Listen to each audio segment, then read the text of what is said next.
know what or when or if they're actually going to build here, and yet in the very short term they want to kick out the liveaboard. Residents of Pete's Harbor, a small boating community on the shores of Redwood City, are working to keep their homes afloat after the city's planning commission voted unanimously in October to approve a new luxury housing construction project in the same area. This proposal certainly falls within kind of the range of what we're seeing right now, and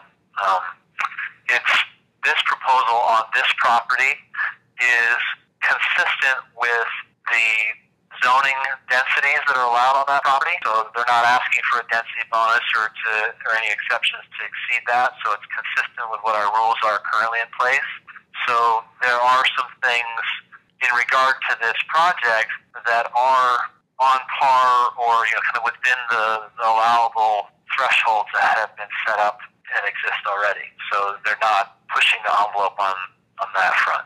But Madden feels the approved development transforms the character of Pete's Harbor. It's insufficient. It really looks residential and it feels residential.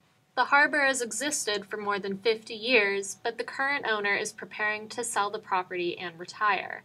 Now, there are about 60 people aboard boats, as well as tenants in the RV park. A small restaurant located on the lot is also set to close. Members of Occupy Redwood City and current liveaboards have joined together in the Save Pete's Harbor movement and have filed an appeal to the City Council against the Planning Commission's decision. Just up the road, developers are already building a luxury housing complex called One Marina. The proposal for Pete's Harbor is for 411 apartment units, with some space for public access. One marina down, one to go, tenants say. Ask the court to recognize that there are too many factors that are yet undecided, and that even though POLA has a right to retire and not run the harbor and terminate the leases, that's one issue. And we can go over to the outer harbor, and the balance of harms in an injunction is who is more harmed by a certain action. And we feel that the voters who have nowhere to go in Redwood City, nowhere to, for example, nowhere to live. I mean, they live on their boat.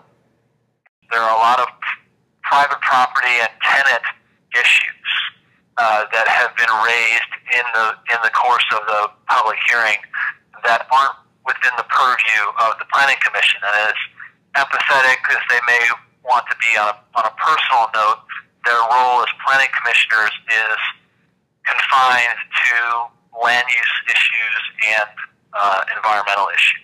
Regardless of the project's status, residents should still be prepared to be evicted come January, according to the owner's attorney.